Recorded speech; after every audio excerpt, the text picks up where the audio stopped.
lui-même, au troisième jour après qu'il a été prévenu de l'état de son ami, lorsque, enfin, aimerions-nous dire, il se décide à parler clairement: « Lazare est mort, et je me réjouis de n'avoir pas été là, à cause de vous, pour que vous croyiez. » Et juste avant l'appel qui va libérer Lazare, Jésus prie, nous l'avons entendu à l'instant: « Père, je te rends grâce, parce que tu m'as exaucé. Je savais, moi, que tu m'exauces toujours, mais si j'ai parlé, c'est pour cette foule qui est autour de moi, afin qu'ils croient que tu m'as envoyé. » Nous pouvons comprendre qu'au premier rang de cette foule se tiennent les 12 qui ont accompagné Jésus et pour lesquels, en quelque sorte, Jésus travaille afin qu'ils croient. Dans le temps du Carême, presque depuis ses premiers commencements, l'Église lit les grands signes rapportés par l'Évangile selon saint Jean.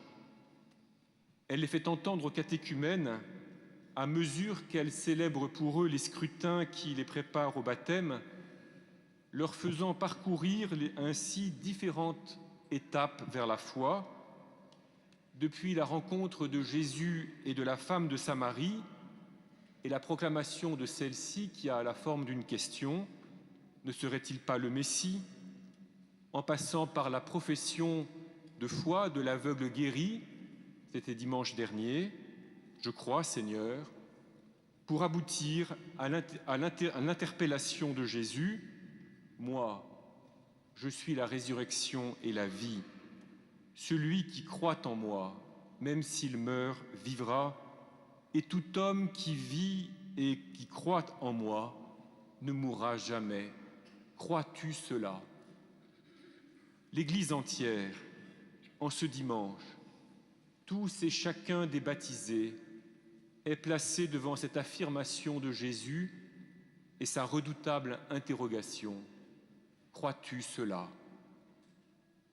Ici, en ce jour, il est possible d'affirmer que les premiers que le Seigneur veut atteindre, ce sont ses apôtres, les 12 qui sont avec lui et qu'il forme, qu'il prépare, qu'il façonne. Que sera en effet le rôle des apôtres? Proclamer l'Évangile, la bonne nouvelle. Que sera le rôle du ministère apostolique à travers l'histoire? Servir l'Évangile pour que la bonne nouvelle du salut atteigne tous les hommes. Que serez-vous, une fois ordonnés diacres? Des serviteurs de l'Évangile. Tout chrétien, tout baptisé l'est assurément et doit l'être. Mais par l'ordination, vous aurez à être les serviteurs de la bonne nouvelle qu'est le Christ, à la mesure de la foi de l'Église entière. Non pas à la mesure de votre foi ou de votre intelligence de la foi, mais à la mesure de la foi de l'Église entière qui n'existe et ne veut exister que par l'appel puissant de son Seigneur. Tout l'Évangile, toute la bonne nouvelle que Jésus apporte se concentre dans l'épisode qui nous a été proclamé, dans le cri final: « Lazare, viens dehors !» et puis « Déliez-le et laissez-le aller ». Tout l'Évangile, toute la bonne nouvelle dans la lumière de laquelle nous vivons, nous chrétiens, dans la force de laquelle nous allons dans ce monde vers nos frères et nos sœurs, s'exprime dans cet appel: « Lazare, viens dehors !» Car toute notre foi, toute la foi apostolique, tient dans l'assurance que Dieu veut que chacun des hommes, chacun des êtres humains, vive pour toujours. Et qu'en Jésus, Dieu fait ce qu'il faut pour que cela soit vrai et que cela soit juste et que cela soit bon. Et nous n'avons rien d'autre à dire à ceux que nous rencontrons, mais surtout rien de moins que ceci: à toi que je rencontre, le Christ veut pouvoir dire: toi, viens dehors, Et pour cela, il dira à ceux qui t'entoureront alors, déliez-le et laissez-le aller. Chers amis qui voulez être ordonnés diacres dans l'Église du Christ, vous avez la grâce de l'être en contemplant Lazare sortant de son tombeau, les pieds et les mains attachés, le visage enveloppé d'un suaire, revenant à cette vie terrestre, à la voix puissante de son ami et Seigneur. Vous savez, et nous savons avec vous, que ce jour-là, le Seigneur a donné un signe, l'indication d'une victoire infiniment plus haute et de la vie infiniment plus vivante, où il veut entraîner tous les hommes. Quelle que soit la force du mal, quelles que soient les victoires de la mort dans l'humanité, quels que soient les ravages de l'injustice, celle du sort et celle des hommes, d'une manière ou d'une autre, en ce dimanche, comme les 12 qui accompagnaient Jésus à Béthanie de Judée, et comme les Juifs nombreux qui entouraient Marthe et Marie, avec Marthe et avec Marie, nous entendons la voix puissante du Christ, et nous savons qu'elle retentit désormais pour tout homme et toute femme, parvenu au terme de sa course terrestre. Nous osons croire que cette parole a la force de tirer tout être humain qui veut bien l'entendre de cette vie terrestre à la vie en plénitude, de la vie qui finit dans la mort vers la vie qui n'a pas de fin, toujours vivante et jaillissante. Tout baptisé croit en cette parole. Tout baptisé se prépare à l'entendre et s'exerce à l'écouter. Tout baptisé lui fait porter son fruit.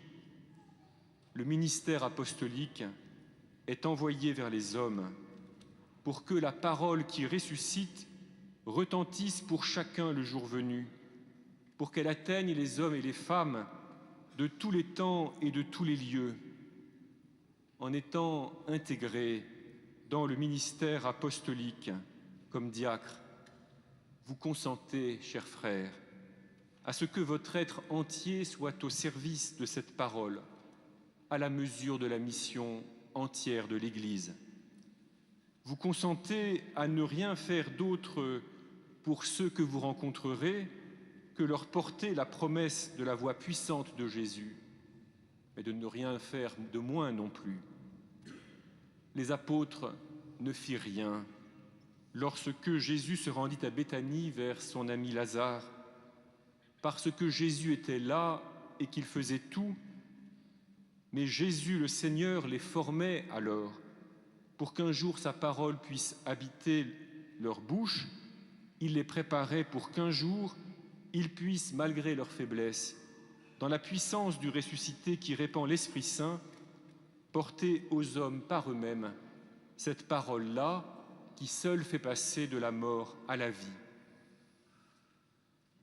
Comme diacre, chers amis, chers frères, vous n'aurez pas grand-chose de spécial à faire.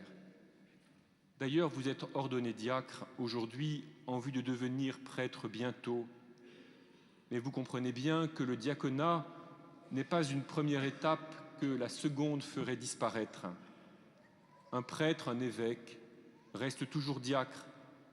Le ministère apostolique, le Concile Vatican II a permis de le comprendre de nouveau avec ampleur, est constitué de 3 ordres différents. Il n'existe que dans le jeu de ces 3 ordres. L'essentiel de vos gestes diaconaux sera la proclamation de l'Évangile au cours de la messe. Vous ferez cela non pas parce que vous savez lire ou que vous sauriez lire mieux que les autres, non pas parce que vous avez fait de longues études et que vous pourriez être capable de commenter l'Évangile pour le bien de tous. Vous le proclamerez, cet Évangile de Jésus, parce que vous aurez été ordonné, parce que le Seigneur Jésus vous aura saisi, de sorte que lorsque vous proclamerez liturgiquement son Évangile, sa bonne nouvelle, ce soit lui qui s'adresse à son peuple. Ce soit lui qui vienne en personne au-devant de ses amis pour leur faire le bien qu'il a à leur faire, pour les tirer de tout sommeil et de tout engourdissement, pour les libérer de toutes les bandelettes et les suaires, pour les ramener inlassablement vers la plénitude de la vie. Et pour cela, vous devrez et vous pourrez, et nous devons et nous pouvons tous, participants du ministère apostolique, hisser tout notre être, hisser tout votre être, toutes vos pensées, toutes vos paroles, toutes vos actions, vos gestes, votre manière d'aller vers les autres et de vous tenir en vous-même, de sorte que tout cela de vous puisse être un écrin digne de la parole vivante dont vous serez chargés, une torche convenable pour le feu que le Seigneur veut répandre sur terre. Cela est commun à tout le ministère apostolique. Comme religieux, prophète de la Compagnie de Jésus, d'ailleurs, déjà vous avez choisi que votre vie porte aussi extérieurement qu'il est possible la marque du Christ qui donne la vie. Et cela suppose ce que vous apprenez dans la Compagnie de Jésus. Cela suppose que votre liberté profonde, vous la remettiez au Seigneur, vous la lui rendiez disponible, pour que lui, l'envoyé du Père, puisse vous envoyer où il lui plaît et comme il lui plaît. Mais en tant que diacre, si j'ose dire, vous ne ferez que porter la bonne nouvelle du Christ pour qu'elle soit entendue. Comme diacre, vous ne prononcerez pas encore, la parole ultime par laquelle le Seigneur, qui est la résurrection et la vie, donne sa vie en son corps livré et en son sang versé. La voix puissante de Jésus, qui tire Lazare de son tombeau et le ramène à cette vie terrestre, était la voix du Fils qui fait jusqu'au bout la volonté de son Père et qui se laisse conduire lui-même au tombeau pour que tous les tombeaux des hommes puissent être brisés de l'intérieur et qui fait de ceux que le Père lui donne les membres de son corps participant à sa propre vie. En tant que diacre, vous vous tiendrez en deçà de ce passage et même devenu prêtre, avec nous tous prêtres et évêques, tout en célébrant pour le peuple de Dieu le sacrifice total, vous vous tiendrez avec nous toujours dans cette position de diacre. Vous proclamerez la parole du Seigneur, vous annoncerez son évangile, mais sans en procurer par vous-même la totale efficacité, et cela parce qu'il est immense déjà de porter une telle parole, parce qu'il est inouï déjà d'offrir au monde une telle promesse, non pas comme une histoire que l'on lit dans un livre, non pas comme un enseignement que l'on découvre dans un manuel, mais comme la parole vive et vivante de celui qui envoie ses serviteurs préparer sa venue, parce qu'il est l'envoyé du Père et qu'il veut aller vers chacun de ceux que le Père lui donne à aimer, auprès de chacun de ces hommes tombés malades, qui sont ses amis et qu'il veut associer à la plénitude de sa vie de fils. L'évangile de la résurrection de Lazare est un long récit. Le Seigneur Jésus ne va pas directement de l'endroit où il se tenait à l'abri des autorités juives qui voulaient le mettre à mort jusqu'au tombeau de son ami. Il rencontre d'abord et longuement Marthe et ensuite Marie. Il rencontre leur foi éprouvée. Il frémit en voyant Marie pleurer. Qui peut croire en vérité qu'il est lui la résurrection et la vie? Qui peut croire en vérité que celui qui croit en lui, même s'il meurt, vivra, et que tout homme qui vit et croit en lui ne mourra jamais? Il faut, pour entendre ces paroles, toute une préparation. Il a fallu à Marthe et à Marie l'amitié vécue avec Jésus, et même avec cela, comme l'on sent les étapes que Marthe a dû franchir, et comme l'on devine la douleur de Marie. Pour que l'Évangile puisse être proclamé en vérité, pour qu'il puisse être reçu, il faut y préparer les cœurs et les esprits. Il faut reprendre sans cesse, patiemment, inlassablement, le chemin qui a conduit à l'entendre.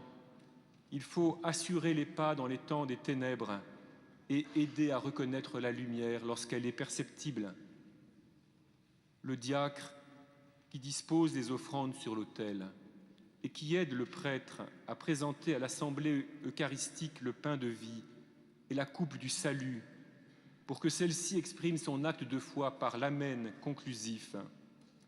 Le diacre qui appelle le peuple des baptisés à partager la paix est le signe actif du Christ qui prépare son Église pour qu'elle l'accueille, du Christ humble, patient, discret, qui attend le moment favorable pour appeler au pas supplémentaire, qui se tient prêt à tout donner, mais donne sans attendre à chacun le peu qui peut être déjà reçu. Comme Jésus, emmenant avec lui ses apôtres auprès de Lazare, afin que cela déjoie soit en eux avant qu'il ne les entraîne dans la nuit de sa passion, comme une lumière anticipée de sa résurrection, le Seigneur inlassablement prépare son Église et prépare les hommes à recevoir sa pleine venue. La bonne volonté n'y suffit pas, ni la réflexion humaine sur nos expériences. Le Seigneur lui-même dispose les libertés à l'accueillir comme il convient. Et le jour venu, il faudra encore un sceau. Les diacres, dans le dynamisme du ministère apostolique, rendent visible et perceptible cette action du Seigneur qui prépare son corps à recevoir le plein don de la tête, qui dispose son épouse à accueillir l'époux et à partir là où celui-ci veut la conduire. Tout au long de votre vie, lorsque vous serez devenu prêtre dans la compagnie de Jésus, laquelle est fondamentalement une société de prêtres, vous vous tiendrez dans l'attitude reçue et apprise dans le diaconat. Vous exercerez votre sacerdoce en lien avec les évêques, bien sûr, mais dans l'unité de cette compagnie qui nous rappelle toujours, à nous les évêques et à tous les fidèles, que la mission de l'Église ne se comprend pas seulement territorialement, qu'il faut aller vers des profondeurs de toutes sortes et des éloignements, des retranchements ou des lieux isolés qui ne sont pas de l'ordre de la géographie, vers des tombeaux qui ne sont pas tous à la sortie des villages. Prêtres, porteurs de la plénitude de l'efficacité de la parole faite chair, vous n'en resterez pas moins des diacres, signe que le Christ agit en Seigneur pour préparer sa venue chez les hommes. Frères et sœurs, en contemplant nos frères dans un instant s'allonger sur le sol pour se confier à l'intercession de l'Église du ciel et de la terre, et puis se relever pour recevoir l'imposition des mains et être configurés au Christ serviteur, rendons grâce à Dieu. Il tient sa promesse, son unique promesse, sa promesse totale. Je vais ouvrir vos tombeaux et je vous en ferai sortir, ô mon peuple. Rendons-lui grâce aussi, parce qu'il nous conduit avec force et douceur, invisiblement mais aussi visiblement, par le travail en nous de l'Esprit Saint, mais aussi par des frères qu'il nous donne pour nous servir et nous accompagner, et tout cela toujours, afin que par-delà toute peur, nous croyions à la parole qui sauve. Viens dehors. Amen.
Fils bien-aimé, avant d'être ordonné diacre, il convient que vous déclariez devant l'Assemblée votre ferme intention de recevoir cette charge.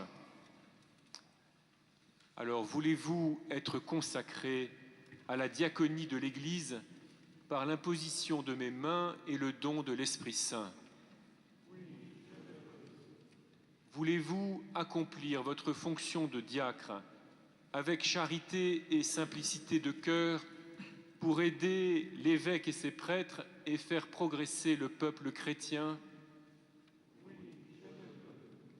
Voulez-vous, comme dit l'apôtre, garder le mystère de la foi avec une conscience pure et proclamer cette foi par vos paroles et par vos actes, fidèles à l'Évangile et à la tradition de l'Église?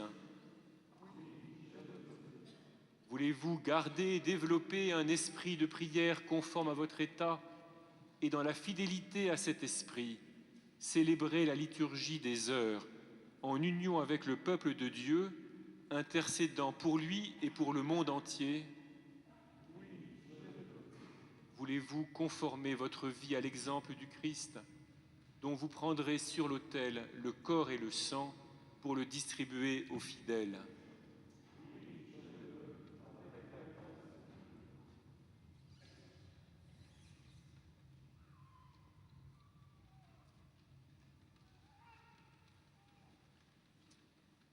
Alvaro, promettez-vous de vivre en communion avec l'évêque de votre diocèse et votre supérieur légitime dans le respect et l'obéissance? Je le promets. Que Dieu lui-même achève en vous ce qu'il a commencé.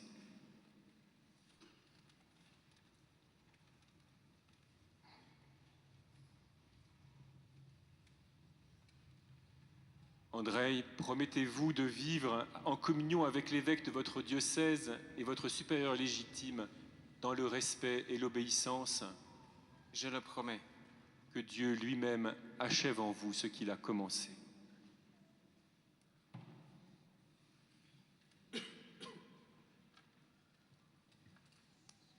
Cyril, promettez-vous de vivre en communion avec l'évêque de votre diocèse et votre supérieur légitime dans le respect et l'obéissance? Je le promets. que Dieu lui-même achève en vous ce qu'il a commencé.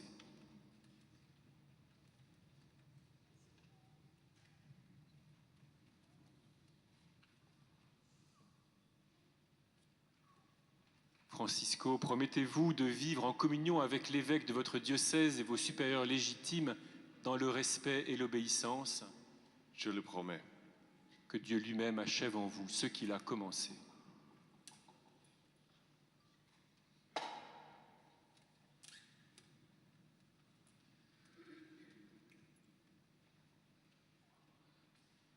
Ignatius, promettez-vous de vivre en communion avec l'évêque de votre diocèse et vos supérieurs légitimes dans le respect et l'obéissance?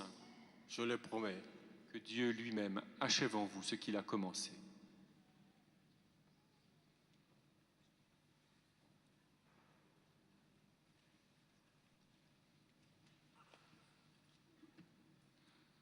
Isaac, promettez-vous de vivre en communion avec l'évêque de votre diocèse et votre supérieur légitime dans le respect et l'obéissance? Je le promets. Que Dieu achève en vous ce qu'il a commencé.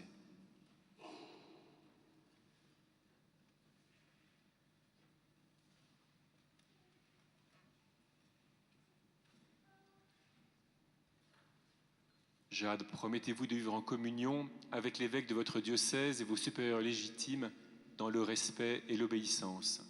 Je le promets. Que Dieu lui-même achève en vous ce qu'il a commencé.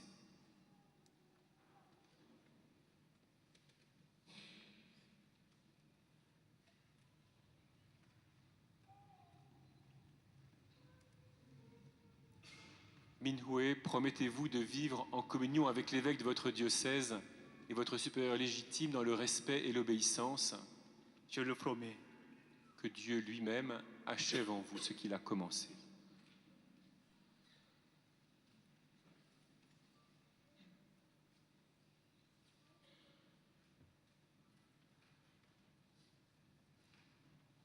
Pavouel, promettez-vous de vivre en communion avec l'évêque de votre diocèse et votre supérieur légitime dans le respect et l'obéissance? Je le promets. Que Dieu lui-même achève en vous ce qu'il a commencé.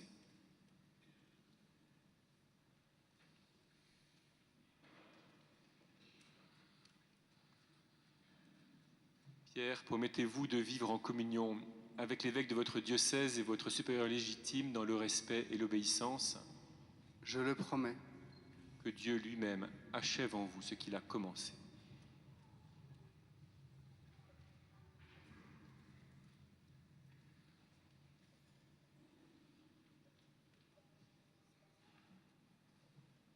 Sourage, promettez-vous de vivre en communion avec l'évêque de votre diocèse et votre supérieur légitime dans le respect et l'obéissance? Je le promets. Que Dieu lui-même achève en vous ce qu'il a commencé.